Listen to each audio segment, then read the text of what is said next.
Bien, muy buenas tardes a todos. Espero que estén muy bien. Vamos a continuar con nuestra clase en lo que respecta a tratamiento físico-químico de aguas residuales.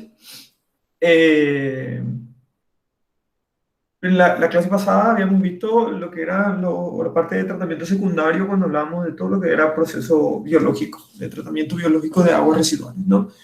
Y hoy vamos a hablar exclusivamente de los tratamientos físico-químicos de aguas residuales, especialmente para aguas residuales industriales, ¿verdad? También se puede aplicar para aguas residuales domésticas cuando se habla de contaminantes emergentes, pero de contaminantes emergentes creo que no hablamos todavía nunca, así que igual lo que voy a hacer es tirarle un poquitito un artículo para que lean sobre contaminantes emergentes, que en general son contaminantes de muy baja concentración que se pueden encontrar en las aguas residuales domésticas e industriales. Cuando hablamos de aguas residuales industriales, principalmente aquellas que son provenientes de la industria química o farmacéutica, ¿no? Esas aguas residuales o contaminantes emergentes son normalmente los antibióticos, algunas sustancias químicas que son disruptores o producen hormonas o generan hormonas, o las mismas hormonas que se pueden encontrar en las aguas residuales, son considerados contaminantes emergentes, ¿no? Y en las aguas residuales industriales también se pueden encontrar eso. Y hoy vamos a ver algunas tecnologías, procesos y tecnologías, entre comillas, em, que se pueden utilizar para el tratamiento de ese tipo Profe, ¿te puedo molestar un rato antes de que Sí, empieces? sí, sí, sí, Profe, vos claro. habías dicho que ibas a ver de mandar los gabaritos de los cuestionarios. ¿Será que no podés ver eso, porfa? Para ver si Sí, estamos haciendo bien. sí, sí, Así sí. para estudiar de eso Voy a también. mirar eso esta semana. Sí, cierto que yo me comprometí con eso y se me olvidó por completo. Voy a intentar a ponerme al día con eso esta semana, ¿sí? Voy a apagar mi cámara, así bien solamente la presentación. Bien, vamos a hablar de procesos. Algo que no hablamos la semana pasada es de procesos biológicos para la eliminación de nutrientes. Recuerden que los nutrientes es muy importante en las aguas residuales. La presencia de nutrientes en las aguas residuales es muy importante. Entonces, vamos a hablar un poquitito de ellos, cuáles son los procesos biológicos para su eliminación. Después ya vamos a hablar todo de procesos físicos y químicos, especialmente la neutralización, la coagulación, floculación, la precipitación química, la absorción, el intercambio iónico. Vamos a hablar un poco de procesos con membrana y algunos procesos avanzados de oxidación. Bien, en cuanto a la nitrificación, recuerden que los nutrientes, nitrógeno principalmente en el agua residual puede causar procesos de eutrofización, ¿no? En los cuerpos de agua. Entonces, se requiere o se necesita eliminar eso de las aguas residuales, ya sea industriales o domésticas, ¿no? Y para eso hay dos grupos de microorganismos que son las nitrosomonas y las nitrobacter que se encargan de su eliminación en un proceso llamado nitrificación y, bueno, nitrificación en general esto, ¿no? Los microorganismos utilizan el amonio que se encuentra en el agua residual, principalmente se encuentra esta forma, esta es la principal forma de nitrógeno que se encuentra en el agua residual, y para ello utilizan oxígeno para transformar a nitrito, y luego ese nitrito por el otro grupo de bacterias, el primero, las nitrosomonas, y el segundo, las nitrobacter, transforman ese nitrito a nitrato. ¿Okay? Bueno, y este que ven acá, esta es em, la reacción general o la reacción resumida de lo que tenemos aquí, estas dos reacciones, ¿no? Bien, en ese proceso ellos utilizan CO2 o bicarbonato que está presente diluido en el agua como fuente de carbono para su crecimiento celular. Por otro lado, ese nitrato producido aquí, ese que veíamos, este nitrato producido aquí, se elimina de las aguas residuales en ausencia de oxígeno mediante la desnitrificación.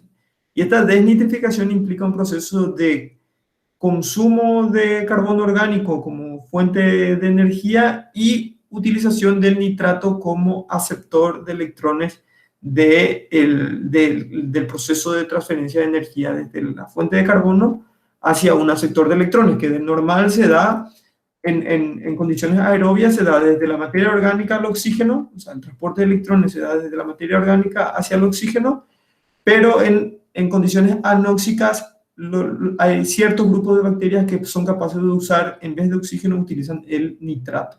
¿Sí?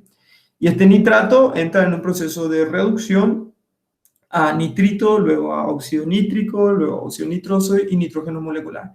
De esta forma se elimina el nitrógeno completamente de las aguas residuales. Primeramente llega no como amonio, es oxidado a nitrito, luego es oxidado por otro grupo de bacterias a nitrato, y luego ese nitrato es reducido bajo condiciones anóxicas, es decir, en la ausencia de oxígeno, a nitrito nuevamente, luego a óxido nítrico, óxido nitroso y nitrógeno gas, ¿no? Y este nitrógeno gas se escapa luego a la atmósfera. Esta es la única forma de eliminación de nitrógeno de forma completa y biológicamente, mediante un proceso biológico, ¿no? Bien. Aspectos interesantes, aspectos importantes del nitrógeno, o sea, del proceso de nitrificación, es que se requiere una fuente de carbono, ¿no? Es decir, que se requiere de la presencia de materia orgánica en el proceso para que este sea reducido. Y después, la ausencia total de oxígeno. ¿Okay? Debe haber una ausencia total de oxígeno para que las bacterias prefieran usar el nitrato antes que el oxígeno. Estos microorganismos son llamados facultativos porque son capaces de utilizar el nitrato en vez del oxígeno como aceptor de electrones. Se requiere un donador de electrones, es decir, una fuente de energía, una materia orgánica en este caso. Bien, y algunos esquemas de proceso para su eliminación son estas, ¿no? El agua ingresa, por ejemplo, en esta zona, y en esta zona se mezcla con el agua que está siendo recirculada, ¿sí? Y aquí se tiene una zona anóxica donde no hay aireación. Entonces aquí ocurre el proceso ya de desnitrificación del nitrato que está siendo recirculado desde una zona aerobia, en donde sí hay aireación, y en esta zona aerobia, donde sí hay aireación, perdón, es en donde se transforma ese amonio que entra aquí y se transforma a nitrato, ¿no? Y una vez que se transforma en nitrato, entra aquí en el proceso de recirculación, se junta con nueva agua residual que tiene materia orgánica, y con el nitrato que entra aquí en el proceso, entra a una zona anóxica para que ese nitrato sea reducido. Bien, este es un esquema de utilización de una sola planta para el tratamiento o la intención de eliminar nitrógeno del agua residual, ¿no? Después se tiene este tipo de sistemas también, en donde son dos sistemas separados o dos tanques separados, donde se tiene un tanque anóxico o anaerobio y un tanque aerobio. ¿Okay? En el tanque anaerobio ven que recibe el agua cruda con alto contenido de materia orgánica, amonio y amonio principalmente, ¿no? Como los principales contaminantes. Aquí esta materia orgánica se oxida, y como no hay oxígeno, usan el nitrato que es recirculado desde acá. ¿Sí? El nitrato que es recirculado junto con el lodo es lo que se utiliza como fuente de aceptor de electrones en vez del oxígeno. Y luego, ese amonio que aquí no se consumió, porque el proceso ocurrió bajo condiciones anóxicas, no hay oxígeno para que ese amonio se consuma, ese amonio es oxidado aquí, ¿sí? En donde sí hay suministro de oxígeno. Y aquí tenemos un clarificador secundario que lo que hace es separar el lodo, y también con la recirculación del lodo se lleva gran cantidad del nitrato que nosotros queremos eliminar aquí en el sistema nuevamente. Bien, este es otro esquema que se suele utilizar para la eliminación de nitrógeno del agua residual. Profe, bien, sí. Una consulta. El que es afluente, yo no sé si ya comentaste, pero este ya es agua que viene después del pretratamiento. Sí, exactamente. Okay. Porque este ya vendría a ser el tratamiento secundario. Entonces, Este vendría a ser el tratamiento secundario porque ya hablamos de pretratamiento y tratamiento primario. O sea, esto ya viene del tratamiento primario inclusive. Dependiendo de lo que estamos hablando, ¿verdad? Porque puede que no tenga inclusive tratamiento primario, porque hay aguas residuales, especialmente industriales, que en algunos procesos no se requiere tratamiento primario. Pero se entiende el esquema, ¿no? O sea, lo que se busca es tratar de eliminar en dos etapas diferentes el nitrato y el nitrato formado a partir de la oxidación del amonio y el amonio posteriormente en un proceso aerobio, ¿no? Como tenemos acá. A ver, no sé si es que tienen consulta, podemos aclarar las dudas que tengan sobre este proceso. Recuerden que el amonio se transforma en nitrato en un proceso de nitrificación donde se requiere oxígeno y el nitrito se elimina, o sea, se reduce a nitrógeno molecular bajo condiciones anóxicas. Entonces, estos dos procesos lo que se busca hacer es que, y para que ocurra esto se requiere de carbono orgánico, es decir, materia orgánica. Y acá, si se fijan, no necesita materia orgánica. Por eso que a la entrada de la planta se tiene que llevar el proceso de desnitrificación, porque aquí es donde estábamos metiendo alto contenido de materia orgánica. Y aquí ya se consume gran parte de la materia orgánica. Lo que no se consume es el amonio, porque el amonio es un proceso anaerobio y el amonio requiere de oxígeno para que se transforme a nitrato.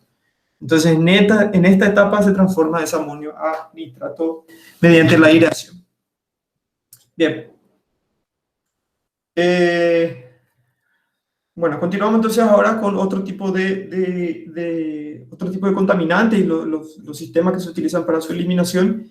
En este caso vamos a hablar del fósforo, ¿no? El fósforo no es muy típico que se emplee este tipo de sistemas, pero quiero mostrarles así a grandes rasgos cómo funciona. Lo normal es eliminar fósforo mediante precipitación química, pero aquí lo que les quiero mostrar es que el fósforo también puede ser eliminado mediante procesos biológicos, que consiste en la capacidad de ciertos tipos de microorganismos que tienen para almacenar fósforo dentro de su estructura celular, ¿sí? Especialmente los fosfolípidos, ¿sí? O polifosfatos, mejor dicho. Espera un segundito.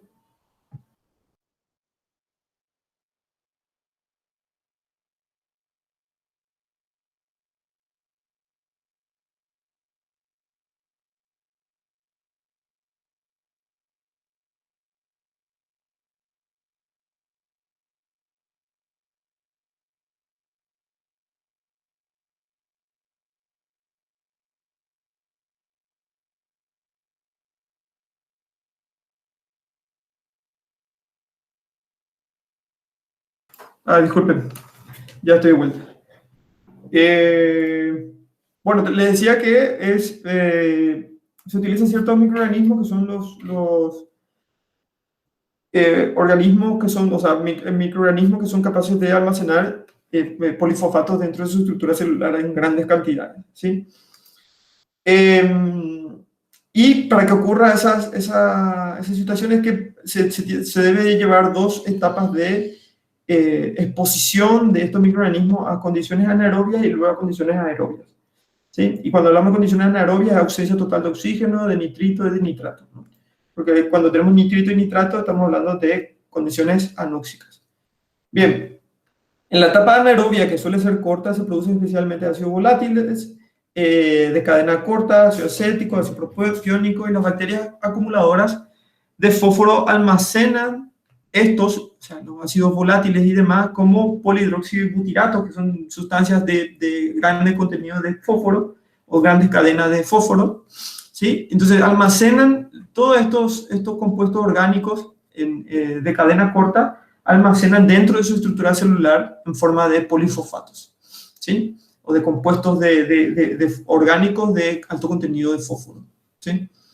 Y en la etapa aerobia lo que hacen es consumir esos compuestos de fósforo y al consumir esos compuestos de polibutirato también lo que hacen es acumular el fósforo que tienen dentro de su estructura celular. ¿Por qué? Porque eso hace que o sea, lo que están haciendo al consumir el fósforo es previendo una situación de vuelta, una situación de incomodidad, una situación de estrés ante la falta de oxígeno, ¿sí? Entonces lo que hacen es, en condiciones de baja, o sea, condiciones de anaerobiosis, lo que hacen es agarrar, transformar los sustratos a productos de acumulación dentro del organismo, ¿sí? Y aquí sueltan fósforo, ¿sí? Aquí sueltan el fósforo porque utilizan los polifosfatos como fuente de energía, ¿ok? Y porque no pueden oxidar esa materia orgánica, entonces tienen que utilizar el fósforo como fuente de energía. Y luego esos mismos microorganismos, cuando entran en una etapa aerobia, consumen la materia orgánica que tenían acumulada en forma de PHB, consumen la materia orgánica, consumen oxígeno, obviamente, y acumulan todo el fósforo que hay en el agua residual, porque ese fósforo acumulan en forma de polifosfato, porque este fósforo es lo que van a utilizar nuevamente aquí en el proceso cuando entren en una condición de estrés como consecuencia de la falta de oxígeno. Sí, bueno, y ese es el esquema más o menos. Y aquí, si se fijan, liberan fosfato y aquí acumulan fosfato. Pero la tasa neta de acumulación de fosfato es mucho mayor. Bueno, es mayor, obviamente, o sea, es positiva. Acumulan mayor cantidad de fósforo que de la que liberan en el agua residual, ¿no? Y aquí tenemos un ejemplo, ¿no? En donde tenemos concentraciones versus tiempo y la concentración de la DBO soluble y la concentración de ortofosfato en rojo.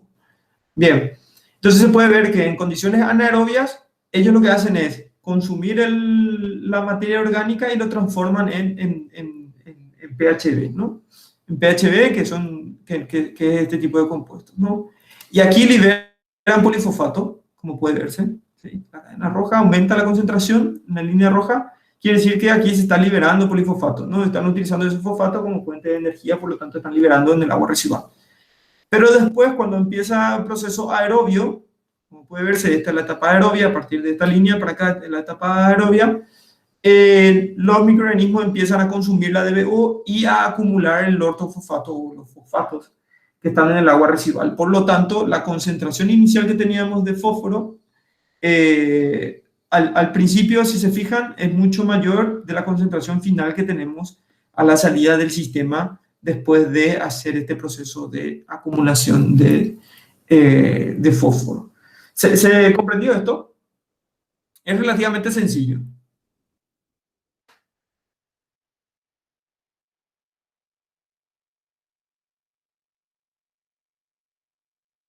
¿Sí o no? Parece que no. ¿Mauricio? ¿Sí? Ok. ¿Se entendió, profe? ¿Señor? Se entendió, profe. Ok. Bien. Bueno, y ahora entonces vamos a hablar ya de los procesos físico-químicos, ¿no? Esto era lo último que le quería hablar de procesos biológicos. Y en los procesos físico-químicos lo que se busca es, ¿no?, tratar de, para cuando las condiciones de las aguas residuales no son las óptimas para un proceso biológico, se apuntan, ¿no?, a los procesos físico-químicos. Los procesos físico-químicos entran ya lo que habíamos visto en el pretratamiento, por ejemplo, el desbaste o la sedimentación, ya habíamos visto, ¿no? Son procesos físicos. En cuanto a los procesos químicos, vamos a ver un poco más adelante, y son más aplicables, ¿no?, estos procesos químicos de tratamiento a las aguas residuales industriales antes que a las aguas residuales domésticas, ¿no? Ya por lo que habíamos comentado ya en otras clases sobre las características de las aguas residuales. Bien, el proceso de tratamiento químico físico, como les decía, son más habituales para aguas residuales industriales y por ejemplo, hay tratamientos súper simples como la neutralización y procesos ya más avanzados, por ejemplo, de los procesos de oxidación avanzada que vamos a ver que es lo último que vamos a ver hoy. Bien, En cuanto a los diferentes tipos de sistemas que se pueden encontrar, se tienen, por ejemplo, los procesos de absorción, intercambio iónico, procesos con membrana, procesos de oxidación, y lo que se busca es eliminar todas las sustancias disueltas que no pueden ser eliminadas mediante procesos convencionales. ¿Okay? Y entre esas sustancias disueltas están los compuestos o contaminantes inorgánicos que están disueltos o solubles, y también los contaminantes orgánicos que no pueden ser degradados por vía biológica, que en este caso se le llaman recalcitrantes o refractarios, ¿no? Cuando no son degradados fácilmente. Algunos ejemplos son, por ejemplo, las sales inorgánicas disueltas, los metales pesados, los nutrientes, nitrógeno y fósforo, compuestos orgánicos no biodegradables, como los tensioactivos, compuestos fenólicos, pesticidas, compuestos orgánicos volátiles, etc. Bien, y normalmente se aplica por razones legales o en cuanto a exigencia de la normativa para su vertido, o previo al tratamiento biológico para disminuir la toxicidad y para que el proceso biológico se pueda llevar a cabo adecuadamente, o para obtener agua de calidad para su reutilización, o bien para justamente tratar de recuperar ciertos componentes de las aguas residuales, ¿no? Qué sé yo, por ejemplo, ahí sí hay algunos metales que son importantes, que son caros. Entonces, con estos procesos que vamos a ver más adelante, se pueden recuperar para su reutilización. Pero el primer proceso que vamos a ver es la neutralización, y este consiste básicamente en regular el pH del agua residual que se quiere vertir, ¿no? Entonces tenemos aguas residuales que pueden tener características ácidas o básicas, y en ese caso lo que se hace es tratar de regular esos pHs a condiciones neutras para que luego se puedan verter en un cuerpo de agua, ¿no? Algunos de los contaminantes más frecuentes son ácido nítrico, ácido sulfúrico, ácido clorhídrico, ácido acético, cianhídrico, hipocloroso, ácido carbónico. Todos estos se usan un montón en la industria, ¿okay? Dentro de lo que sería el grupo de los ácidos. Dentro del grupo de los bases están el hidróxido de sodio, el amoníaco, los carbonatos, las sales metálicas, entre otros. Bien, ¿en qué consiste básicamente? La neutralización sería la aplicación ya sea de algún tipo de reactivo, un ácido o base, justamente para, si nuestra agua residual tiene condiciones ácidas, regularlas hasta un pH neutro, ¿no? Agregarle una solución de hidróxido de sodio, por ejemplo, o de cal hidratada, por ejemplo, o hidróxido de calcio, para que el pH del agua se regule en condiciones neutras, ¿no? Más o menos. También se pueden regular directamente mezclando las aguas residuales ácidas y básicas, si es que se tienen los dos tipos de aguas residuales, si se hace una homogenización, o agentes neutralizantes, como le decía, para cuando los ácidos que se pueden agregar a un agua residual que tiene condiciones muy básicas, por ejemplo, el ácido clorhídrico, ácido sulfúrico, ácido acético, CO2 también se puede utilizar, se usa los gases de combustión, por ejemplo, se puede utilizar para regular el pH, porque la disolución del CO2 en el agua lo que hace es bajar el pH, ¿sí? Hace que el agua se vuelva más ácida. Bueno, y después también básico, ¿no? Carbonato de calcio. O sea, si tenemos un agua residual que tiene condiciones ácidas, se le puede agregar una base con carbonato de calcio, óxido de calcio, hidróxido de calcio, etc. Bien, en cuanto a la coagulación y floculación, esto creo que habíamos comentado así muy por encima en una de las clases de pretratamiento. La coagulación y floculación consiste en la adición de coagulantes y la formación de flóculos para que partículas coloidales muy pequeñas puedan sedimentar, ¿sí? Con los coagulantes lo que hacemos es mejorar la capacidad de interacción de las partículas coloidales para que éstas puedan juntarse unas con otras. Hablando mal y rápido, la palabra juntarse es aglomerarse para formar esos flóculos que tengan suficiente densidad para que luego puedan ser eliminados, ya sea por flotación, por sedimentación o por filtración. La desventaja es que se utilizan aditivos químicos se genera una gran cantidad de lodo, ¿no? Porque las partículas coloidales se eliminan en forma de lodos. Bien, y hay que tener en cuenta, o sea, ¿por qué hay que agregar coagulantes a las partículas coloidales? Estas, como son muy pequeñas, tienen una tendencia natural de mantener cargas eléctricas negativas netas en su superficie. Y como tienen cargas negativas netas en su superficie, eso evita que puedan unirse unas con otras debido a la repulsión electrostática, ¿no? Porque tienen la misma carga, entonces se repelen entre sí. Así como puede verse aquí en este esquema, ¿no? Aquí las partículas no pueden unirse una con otras porque tienen carga negativa neta en su superficie, esas partículas coloidales, que se pueden encontrar en aguas residuales industriales fácilmente, pero también esto se pueden encontrar para la potabilización de agua se hace esto, por ejemplo. ¿Sí? El agua del río tiene muchas sustancias coloidales, compuestos, o sea, partículas coloidales. Entonces lo que se hace es agregar algunos coagulantes, y algunos de los más comunes son el cloruro de hierro, el sulfato de aluminio, sulfato de hierro. Y el hierro y el aluminio, al separarse, al ionizarse dentro del agua, si se fijan, esto es el aluminio ya ionizado, tiene carga positiva, ¿no? Y se unen a estos puntos en donde se tiene carga negativa neta. Y al unirse aquí en estos puntos, lo que está haciendo es neutralizando las cargas, ¿sí? Evitando que tengan una carga neta. ¿Sí? Y al neutralizar, esas partículas tienen mayor posibilidad de unirse una con otra, porque ya no hay esa fuerza de repulsión electrostática que había por tener signos negativos netos o cargas negativas netas en su superficie. Y entonces esas partículas allí, o sea, esta desestabilización favorece que las partículas se unan una con otra y se forman los coágulos, ¿no? O sea, los flóculos. Bien, y la floculación implica ya ya sería ya más o menos un proceso físico, porque esto es un proceso químico y esto es un proceso físico.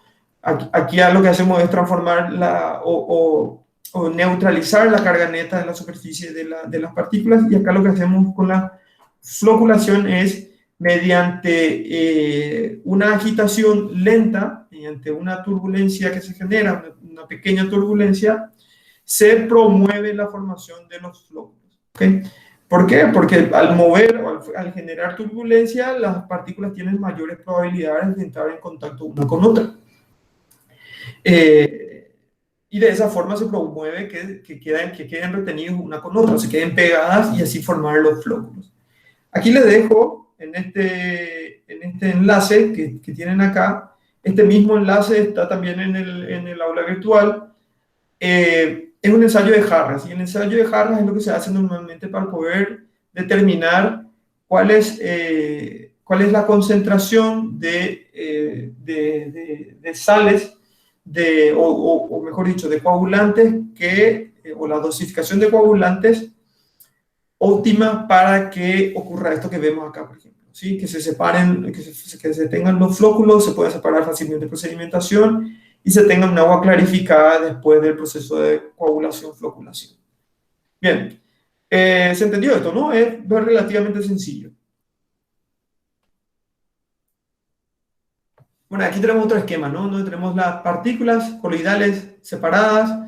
Una vez que se agregan el coagulante, se favorece la coagulación, la formación de los coágulos a partir de la agitación, y luego se deja sedimentar para que eso vaya al fondo, ¿no? Bien, y aquí tenemos algunos de los agentes coagulantes y también polielectrolitos. Se utilizan también algunas sustancias químicas llamadas polielectrolitos para mejorar la agregación o la formación de flóculos de las partículas. Y bueno, están los diferentes tipos de clases de agua. Sí, hay una, ¿no? ¿A qué pH funcionan efectivamente? Por ejemplo, este que tiene alta turbidez, mayor a 5 NTU. Recuerden que NTU es unidad nefolométrica de la turbidez, tiene alta alcalinidad, tiene alto contenido de carbonato. Y con la alúmina, o sea, se puede tratar con alúmina cuando se mantiene en pH de 5 a 7. Alúmina vendría a ser las sales de aluminio. Bueno, y aquí se tiene otro tipo de agua, ¿no? Baja turbidez, y también sí se puede o no utilizar. Aquí, por ejemplo, se tiene que agregar cal porque el agregado de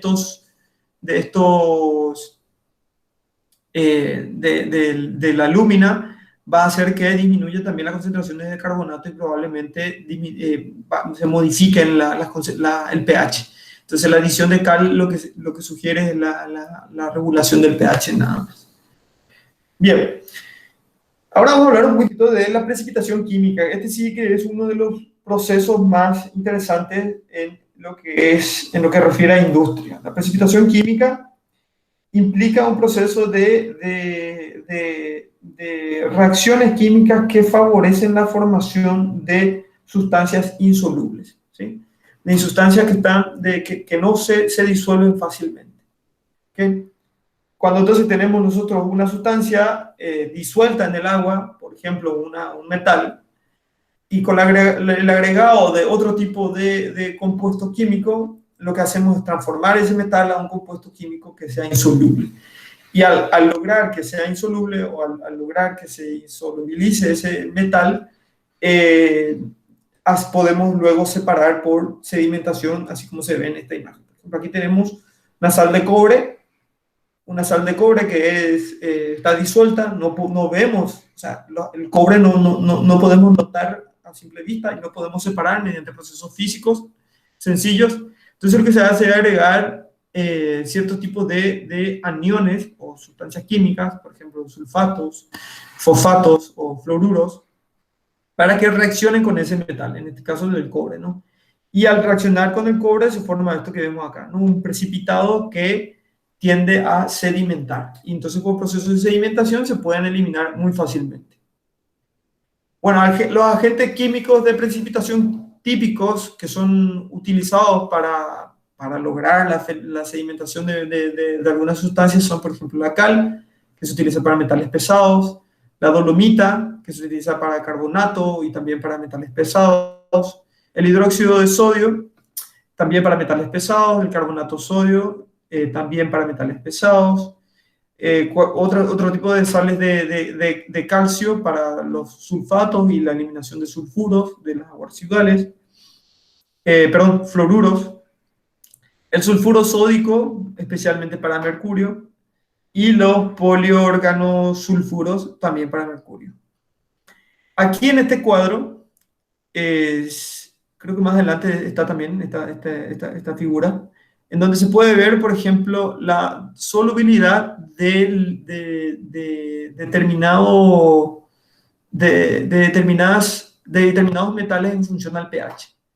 Y podemos ver que hay ciertos metales que a pH más o menos ácido, la solubilidad, o sea, depende del pH de la solubilidad o no del metal. Por ejemplo, el hierro varía muy poco, entre 3 y 4.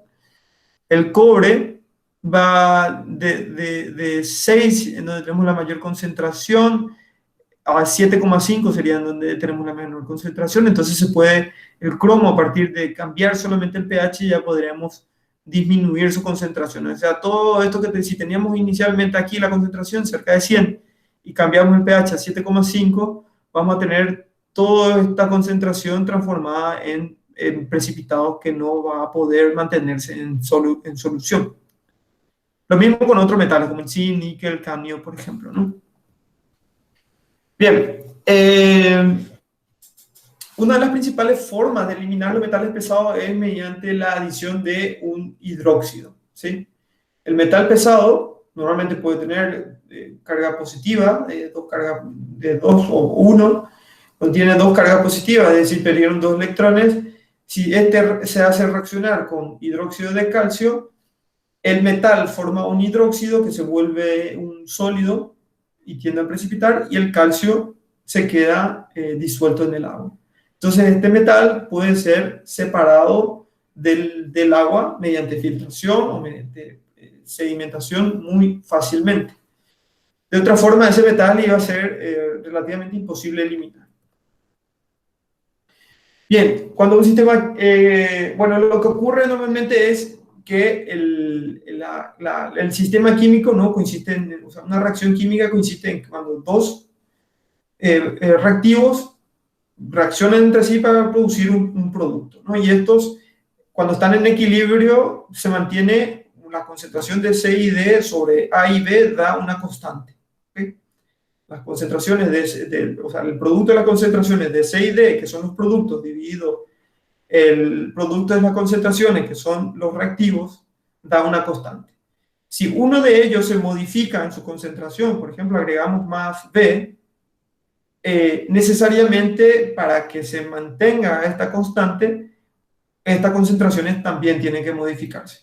Y eso es lo que se hace básicamente, ¿sí? Al agregar a un reactivo, se favorece la formación de otros productos y así, de esa forma, reducir la concentración de un reactivo determinado en una solución. Bien, el procedimiento paso a paso que se puede utilizar para desarrollar una precipitación eficaz, eficiente y rentable es el siguiente, ¿no? Identificar primeramente uno o más compuestos insolubles, de los cuales el contaminante objetivo es uno de los ingredientes. Identificar uno o más compuestos solubles que sean fuentes razonables económicas de las sustancias restantes de los compuestos insolubles. Es decir, buscar si nosotros queremos eliminar A, buscar una fuente de B que sea suficientemente barata, ¿no? Para que al agregar o aumentar la concentración de B podamos tener, o sea, hacer reaccionar este A y transformar mayor cantidad de C, por ejemplo, que es C, el precipitado que luego vamos a querer eliminar, ¿no? Y aquí tenemos un ejemplo en donde hablamos de la solubilidad del plomo, por ejemplo, ¿sí? En donde el plomo en forma de hidróxido, su solubilidad es 2,1 miligramos por litro. ¿Sí? Es decir, que es bastante soluble. Se puede tener altas concentraciones de plomo disueltos. Sin embargo, la solubilidad del carbonato de plomo o del sulfato de plomo, perdón, el fosfato de plomo es bastante bajo, es 0,007 más o menos miligramos por litro. Esto quiere decir que si nosotros podemos transformar el plomo que queremos eliminar en un agua residual a carbonato de plomo, vamos a disminuir en una muy grande proporción la concentración de plomo que tenemos en esa agua residual. No es lo mismo que querramos hacer un hidróxido de plomo, porque igual vamos a seguir teniendo una gran cantidad de plomo. Si queremos reducir aún más, nos podemos fijar que el sulfato, el sulfuro, perdón, de plomo, es el que tiene menor solubilidad, ¿okay? O sea, 3,8 por 10 a la menos 9. Las concentraciones son bajísimas. Por lo tanto, la forma más eficiente de eliminar, o mejor dicho, eficaz de eliminar el plomo sería utilizando un sulfuro. Es decir, le agregamos un sulfuro al agua residual y se va a formar sulfuro de plomo. Por ejemplo, podemos usar, qué sé yo, sulfuro voy a decir cualquier cosa, sulfuro de calcio.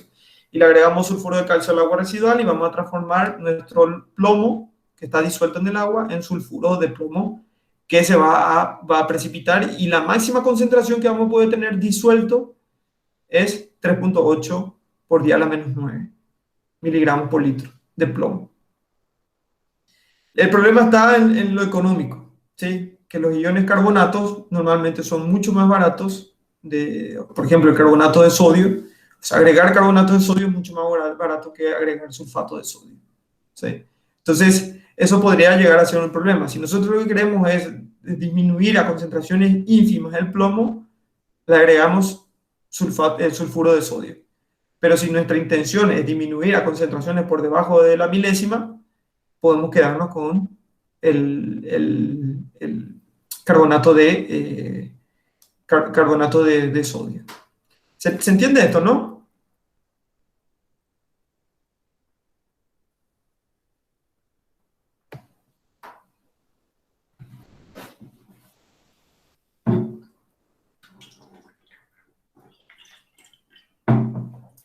En el aula virtual les dejo un video también sobre precipitación química, en donde se muestra así de forma bastante, no nada detallada, se muestra cómo ocurre el proceso de precipitación, ¿sí? Y creo que hace con cobre, que también es un metal pesado, ¿sí?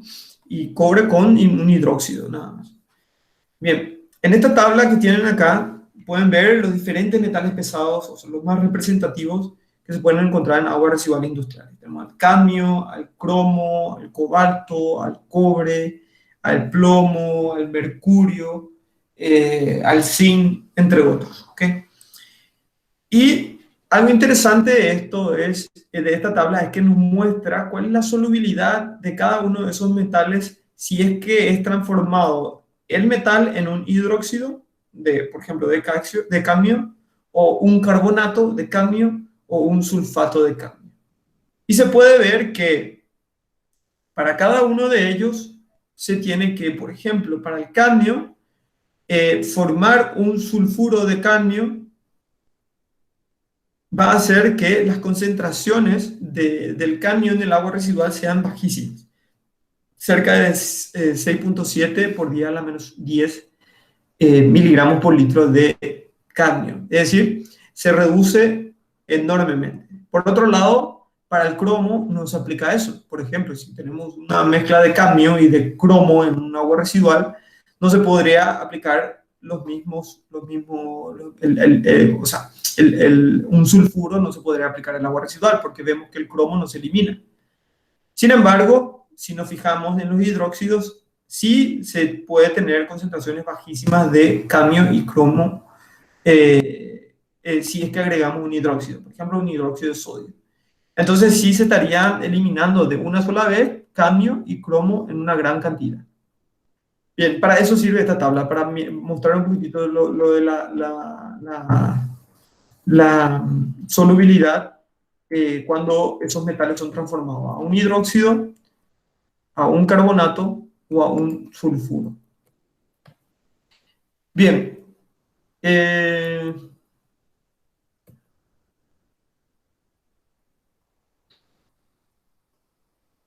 Bueno, y aquí se tienen también otros tipos de métodos y pHs, valores de pH para la eliminación de diferentes metales. Por ejemplo, para el cobre se puede eliminar en pH de 10 a 12 o si se transforma a sulfuros.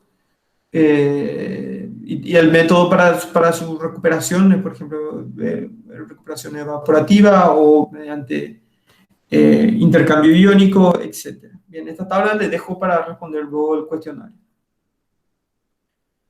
Bien, el fósforo también se puede eliminar por precipitación química, porque habíamos hablado de que el fósforo hay un proceso biológico, pero también hay un proceso que es muy frecuentemente utilizado, que es el proceso químico, ¿no? Y en este caso estamos hablando de la precipitación química. Y se suele utilizar las sales de aluminio. Las mismas sales que se pueden utilizar para el proceso de coagulación se utiliza para la eliminación de fósforo, en donde las sales de hierro también se pueden utilizar, sales como sulfato, cloruro de ferrosos, también, y se forman por ejemplo, aquí el fosfato de aluminio, que es una sal que no se disuelve fácilmente, entonces precipita, o cuando le agregamos una sal de hierro, se forman fosfato férrico, fosfato ferroso, y tenemos grandes concentraciones de fósforo que son eliminados del agua residual. También se puede eliminar agregando cal directamente, que es la forma más barata de eliminar el fósforo de las aguas residuales. Y de hecho que se hace con aguas residuales urbanas muy frecuentemente esto cuando se tiene un cuerpo de agua receptor que es muy propenso a procesos de eutrofización. Entonces se le agrega cal al final del proceso de tratamiento del agua para eliminar el fósforo en forma de hidroxiapatita. Que después puede servir, esa hidroxiapatita se puede utilizar como fertilizante en los suelos. Bien, ahora quiero hablar un poquito de los procesos de absorción con D, ¿sí? La absorción es un proceso un proceso físico, químico, más físico que químico realmente, porque los contaminantes en estos casos se quedan atraídos sobre la superficie de un sólido, ¿sí? Y pueden aplicarse para la eliminación de metales pesados, para fosfatos, sulfuros, fluoruros, y también especialmente para compuestos orgánicos que son recalcitrantes. De vuelta, la absorción con D es cuando el contaminante en este caso o el absorbato se queda adherido a la superficie del absorbente. El tipo de absorbente más utilizado en todo el mundo es el carbono activado. Sí, es el claro ejemplo de sistemas de absorción. De hecho, que en sus casas, si alguno de ustedes tienen estos purificadores de aire de las cocinas, que son como campanas, pero no tienen la abertura al exterior de la casa, sino que son más bien, así como su nombre, ¿no? Un purificador de aire. Esos sistemas usan carbono activado para retener todos los compuestos volátiles que se generan en la cocción de alimentos. Y eso es funciona como un filtro en donde esos compuestos orgánicos van quedando adheridos a la superficie del carbono activado para justamente evitar que se escapen a la atmósfera, ¿no? Y lo mismo se puede usar para aguas residuales, ¿no? Se hace pasar agua a través del filtro de carbono activado que contenga carbono activado para que metales pesados, compuestos orgánicos volátiles queden retenidos en su superficie. Bien, el carbono activado como tal es un material que se caracteriza por poseer una cantidad muy grande de microporos, ¿sí? Y los microporos son poros o aberturas pequeñitas de 2 nanómetros de radio, y esa microporosidad se puede obtener inclusive de superficie de 50 metros cuadrados por gramo, es decir, se puede lograr superficies gigantes en 1 gramo de carbono activado, y más si es que está propiamente dicha activado este carbón. Bien, el carbón activado se puede encontrar de 2 formas, en forma granular, en forma de polvo. Se fabrica básicamente a partir de un proceso de pirólisis de madera, serrín, pepa de fruta, cáscara de coco, carbón o residuo de petróleo. Y la activación consiste en la carbonización seguida de aire o vapor caliente, ¿sí? Que lo que hace es magnificar la cantidad de poros que tienen de por sí el carbón. Bien, generalmente se usa en forma granular, en columnas, que se pueden operar en batch o en flujo continuo o en lecho fluidizado, y ocasionalmente se usa en polvo en operaciones donde no es recuperado para la regeneración. La capacidad de absorción de carbono activado por un soluto determinado depende de las propiedades de ambos. Y entre las características del absorbato interesa el peso molecular, si es soluble, si tiene polaridad, etc. Bien, y después, una vez que esté saturado el carbono activado, lo que se hace es recuperar vía térmica, calentándolo, por ejemplo, con vapor o con gases calientes entre 600 a 1000 grados para eliminar todo lo que haya quedado absorbido en su superficie. Y la regeneración normalmente está cerca del 100%, pero algo siempre se queda o se queda retenido en la superficie del carbono activado, por lo tanto no es totalmente eficiente. Bien, y en general la absorción de los compuestos orgánicos es mucho más efectiva cuando se tiene una baja solubilidad, cuando tenemos grandes moléculas de carbono, cuando se tiene, por supuesto, a grandes pesos moleculares también, cuando la polaridad es baja, porque el carbono activado normalmente es apolar, y el grado de saturación es menor, ¿sí? Cuanto menos saturado está el carbono activado, mayor va a ser la capacidad de absorción de este, ¿no? Bien, algunos compuestos que son capaces o que es capaz de retener el carbono activado son, por ejemplo, los solventes aromáticos, por ejemplo, benceno, tolueno, sileno, aromáticos polinucleares como naftaleno, bifenilos, aromáticos clorados, el PCB, los clorobencenos, etcétera. Compuestos fenólicos, los hidrocarburos alifáticos, los ácidos alifáticos de peso molecular, de alto peso molecular, las aminas alifáticas, los surfactantes también, las tintas orgánicas solubles. Estas tintas orgánicas son las que se utilizan para el tintado de ropa y demás, o de indumentaria, básicamente. Y entonces en la industria textil se usa muchísimo carbón activado para reducir la cantidad de estos compuestos de color que pueden llegar a los cuerpos de agua.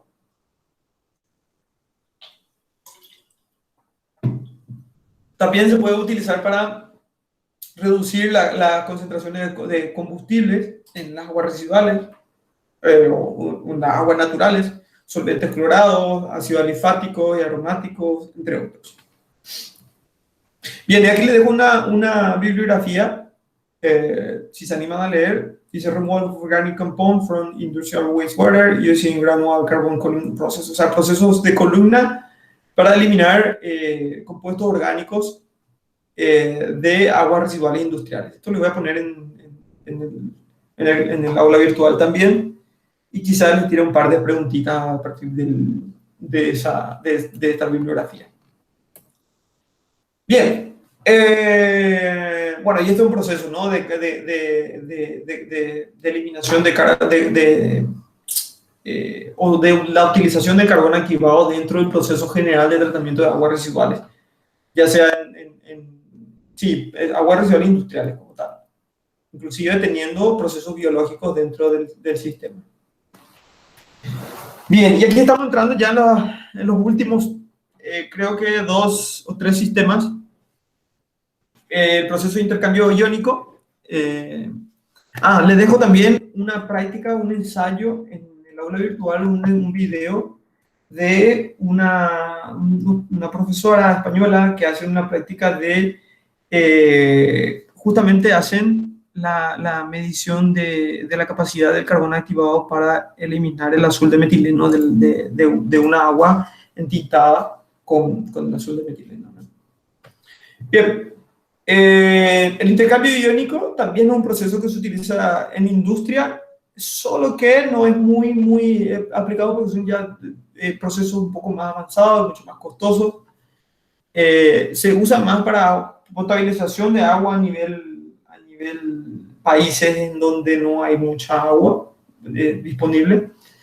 El intercambio iónico consiste básicamente en intercambiar iones, así como su nombre lo dice, de un agua residual, o sea, iones de un agua residual que no nos gusta por iones que son más aceptables. Por ejemplo, intercambiar un metal pesado como el cromo por un metal no muy pesado, o un metal aceptable en el agua como es el sodio. Entonces, se puede utilizar este proceso para la eliminación de metales pesados de esa forma. Bien, lo que ocurre es que, o cómo funciona, ciertos iones en solución son capturados preferencialmente por el sólido de intercambio iónico, que normalmente son resinas de intercambio iónico, y dado que la electroneutralidad debe mantenerse, el sólido de intercambio libera iones en reemplazo de la solución. Es decir, nosotros tenemos un metal A, N+, en el agua residual, y tenemos una resina con un metal B, ¿okay? Entonces, esta resina lo que hace es aceptarle al metal A y libera el metal B en el agua. Entonces, tenemos la resina capturada con el metal A. Estos iones eliminados se retienen en la resina de intercambio iónico, así como vemos acá, ¿sí?, que pueden ser naturales o sintéticas, para ser liberados más tarde en un líquido de regeneración. La concentración de sólido de suspensión debe ser baja para la aplicación de estos sistemas para evitar el ensuciamiento de las resinas. Y en las aplicaciones, se busca, o sea, con ello se pueden eliminar sales de baja concentración para la desmineralización, por ejemplo, el ablandamiento de aguas naturales para la potabilización, en aguas residuales para eliminar metales pesados, amonio, contaminantes orgánicos ionizables, por ejemplo, el ácido carboxílico, ácido sulfónico, fenoles, que son ácidos orgánicos ionizables. Y este es un esquema de ablandamiento de agua potable, ¿no? Un agua en Paraguay nunca seguro que escucharon la dureza del agua, pero en países como España o países donde tienen mucho suelo calcáreo, el agua, ya sea subterránea o agua de río, tienen alto contenido de calcio y magnesio.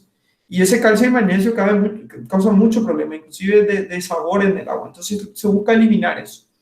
Y con la resina de intercambio iónico, que tienen sodio como el metal intercambiable, el calcio reemplaza el sodio para que el calcio quede retenido en la resina y el sodio es liberado en el agua, por ejemplo. Y el mismo ejemplo para el magnesio. En el caso de los metales pesados, o metal catiónico en general, se puede usar también resinas de sodio para reemplazar, por ejemplo, calcio, magnesio u otro tipo de metal que tenga o le falte dos electrones, ¿no? O sea, el ion del metal es un ion representado por la pérdida de dos electrones, ¿no? Y para formar, ¿no?, las resinas de calcio, magnesio o el metal que se intenta eliminar.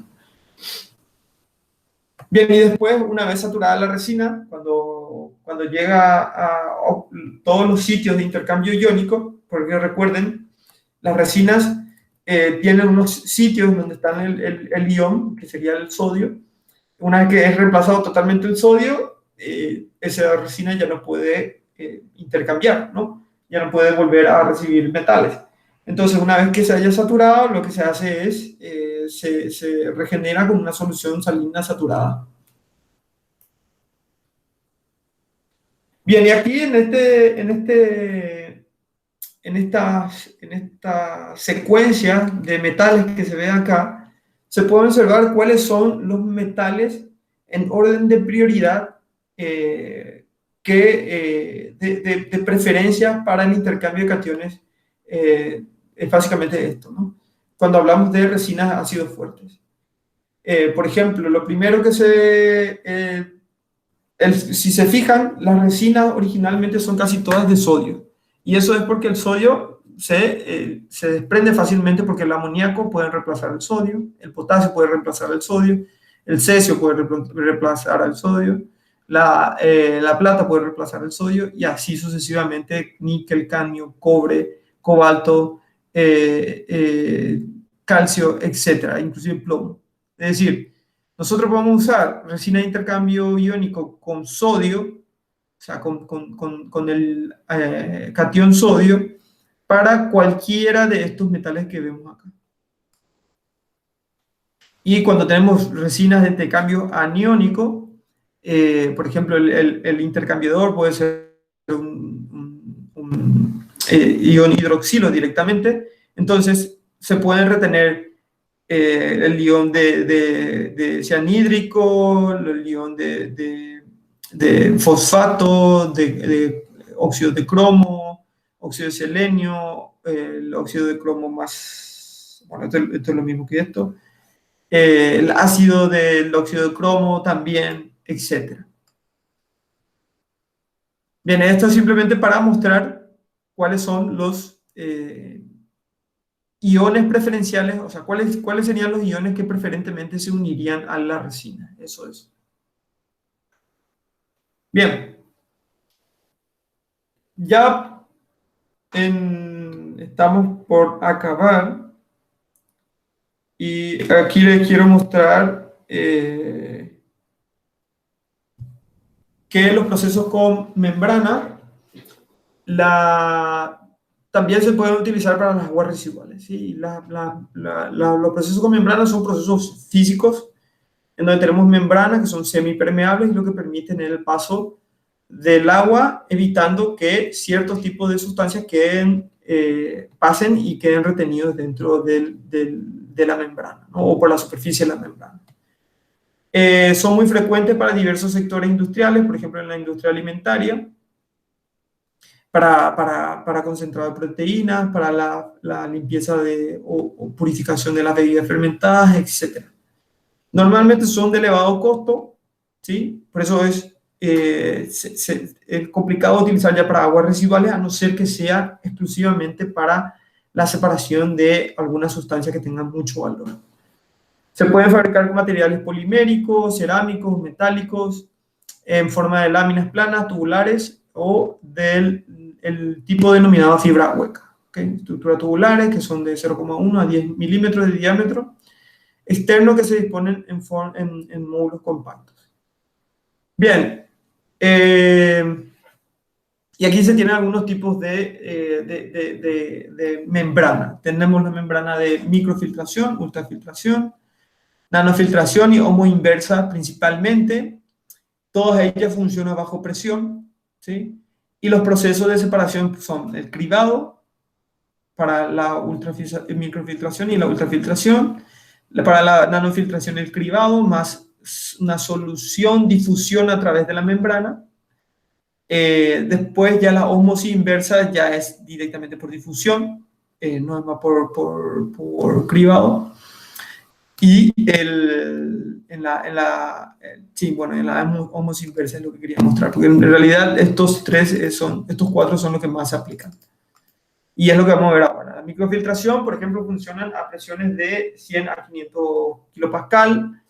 Es decir, el agua se tiene que presionar por un lado de la membrana a 100 o 500 kilopascal para que el agua atraviese y los sólidos que tienen tamaño de entre 0,1 y 10 micrómetros queden retenidos en la membrana. Y ejemplos de aplicación de tratamiento de agua es para la eliminación de microorganismos en agua de consumo doméstico e industrial, por ejemplo, del sector farmacéutico. También para la eliminación de macronutrientes se pueden utilizar este tipo de sistemas. La ultrafiltración funciona a presiones mucho más altas, de 100 a 800 kilopascal, y se llega a eliminar ya sustancias coloidales o macromoléculas, o sea, sustancias moleculares o moléculas de muy gran tamaño.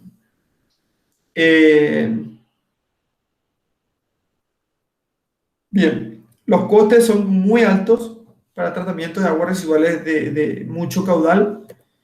Entonces, se utiliza para el tratamiento de efluentes residuales de bajo caudal cuando solamente se tratan 25 metros cúbicos por día y se busca recuperar un producto valioso, es decir, cuando tenemos dentro de los coloides o macromoléculas queremos recuperar, por ejemplo, alguna proteína o partículas de una pintura que tienen mucho costo, entonces no se quiere, se quiere recuperar para volver a utilizar. Bien, después está la nanofiltración, que trabaja a presiones mucho más altas, de 7 a 14 bar inclusive, y aquí ya tenemos la retención de partículas del rango de nanómetros, ¿sí? Se retienen partículas de 10 a 1 nanómetro, o sea, partículas muy pequeñas. Y se usa para el tratamiento de agua de consumo en pequeñas comunidades, la eliminación de la dureza del agua, pretratamiento para la obtención de agua ultra pura también, que se utiliza en farmacéuticas, por ejemplo. Y por último está la ósmosis inversa. Y la ósmosis inversa, vamos a explicar un poco más en detalle qué significa, porque se usa mucho para la desalinización del agua, ¿sí? De hecho, que en el Chaco se instalaron unas plantas de desalinización, justamente mediante ósmosis inversa. ¿Y en qué consiste, ¿no? Primero que nada, explicar un poco me gustaría explicar un poco en qué consiste la ósmosis. La ósmosis es cuando nosotros, por ejemplo, tenemos aquí una solución salina, una solución de, por ejemplo, agua de mar, y aquí tenemos agua dulce, y en el medio tenemos tenemos una membrana semipermeable. Y esa membrana semipermeable deja pasar el agua, no así las sales. Entonces, aquí como tenemos agua de mar y tenemos alta concentración de sales en comparación al agua pura o al agua dulce, lo normal es que el agua tienda a tener este flujo. Entonces, sigue un flujo osmótico que va desde una zona de baja concentración a una zona de alta concentración. Es decir, el agua se mueve de un lugar de baja concentración de sales a una zona de alta concentración de sales, ¿no? Y una vez que entra en equilibrio, cuando está en equilibrio, las diferencias de altura que tenemos acá es la presión osmótica que se tendría dentro de esa agua. ¿Ok? La ósmosis inversa es lo contrario al flujo osmótico. Lo que nosotros hacemos con la ósmosis inversa es aplicar presión en la zona de la solución salina justamente para que el agua que tenemos aquí en la solución salina vaya a la zona de agua pura, en donde tenemos menor concentración. Entonces, la ósmosis inversa es cuando se aplica presión para ir en contra del flujo osmótico. De esa forma, purificamos el agua porque las sales quedan retenidas aquí en este sector, en donde tenemos la membrana permeable y solamente el agua está cruzando aquí. Y esta agua luego, obviamente, tenemos ya muy bajas concentraciones y aquí tenemos salmuera. Esta agua de baja concentración de sales, después, mediante otros procesos de tratamiento, se puede utilizar para su consumo, por ejemplo. Bien, bueno, y este es un esquema de los diferentes tipos de tratamientos de membrana comparado con otro tipo de procesos de tratamiento y su efectividad en cuanto a, por ejemplo, si son muy efectivos para la remoción de determinados, por ejemplo, coliformes. La coagulación funciona muy bien, es muy bueno, excelente. Los intercambios iónicos no es bueno. Los procesos de membrana sí son muy excelentes, son buenos, menos la electrodiálisis. La oxidación química también es muy buena, la desinfección, los procesos de absorción con carbono activados es bueno, pero no es excelente. Y esos son los tipos de comparaciones, ¿no? Entre la membrana y otro tipo de sistema de tratamiento. Y es interesante que tengan y vean para poder saber alguna vez qué tipo de proceso es más efectivo para determinado tipo de contaminantes. Y por último, los procesos de oxidación avanzada, que son básicamente, se usan algunas sustancias químicas que generan o producen radicales hidroxilos, ¿sí? Y no es el ion hidroxilo de los hidróxidos, sino que es radicales hidroxilos. Como por ejemplo el ozono genera radicales hidroxilo en el agua, o bien también puede ser el peróxido de hidrógeno, también forman radicales hidroxilo en el agua.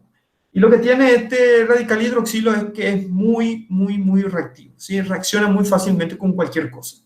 Y como es muy reactivo, oxida cualquier tipo de sustancia, ¿sí? Ya sea compuestos orgánicos, compuestos inorgánicos, etc. Y al oxidarlo, lo que hace es, por ejemplo, con los compuestos orgánicos, transformar esos compuestos orgánicos directamente en CO2, agua y sales. ¿Okay?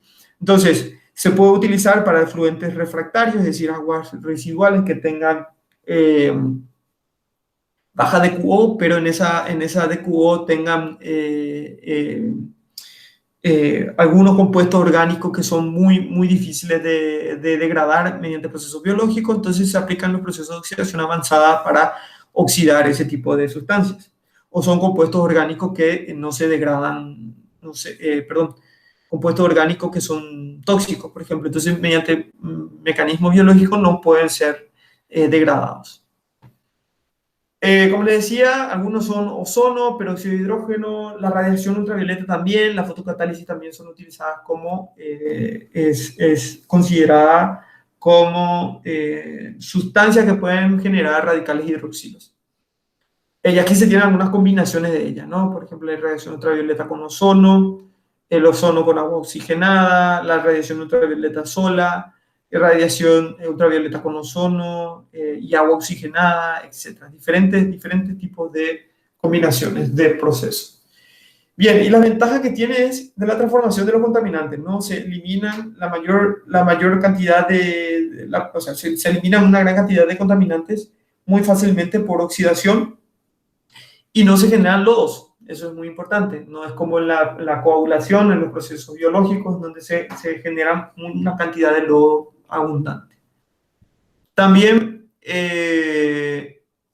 son removidos compuestos orgánicos que no pueden ser removidas mediante procesos convencionales, mejora la característica la organoléptica de las aguas, también aumenta la biodegradabilidad de los contaminantes para que después puedan ser eliminados mediante procesos biológicos.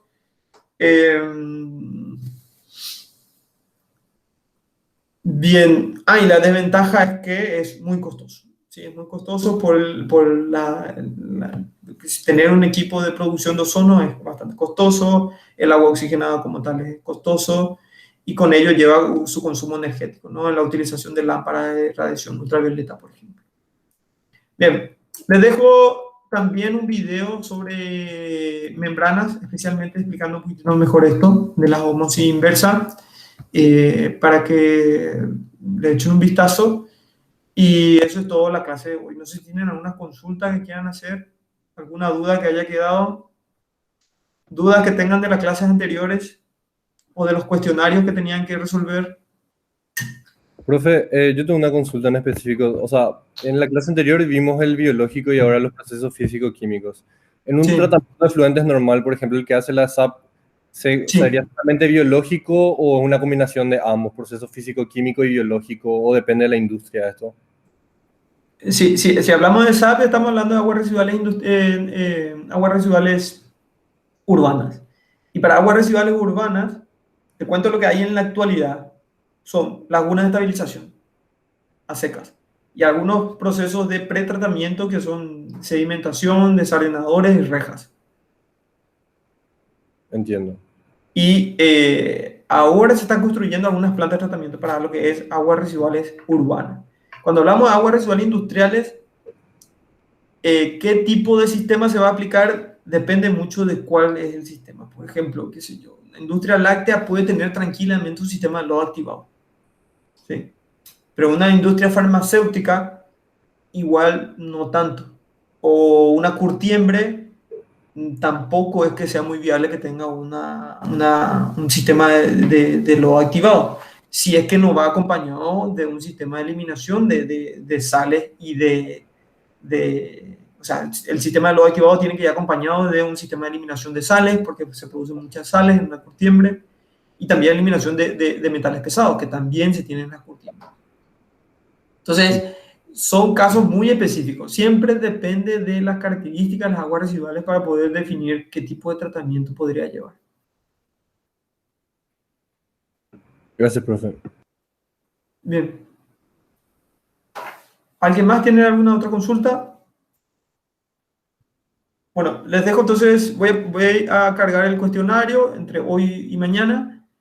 Voy a cargar el video de la clase y están los videos que les cargué. Le voy a cargar también un paper. Hagan una lectura de todos ellos, vean de vuelta el tema de la clase, vean el material que le voy a cargar de la clase para poder resolver el cuestionario. ¿Ok? Nos vemos. Chao, chao. Chao, profe.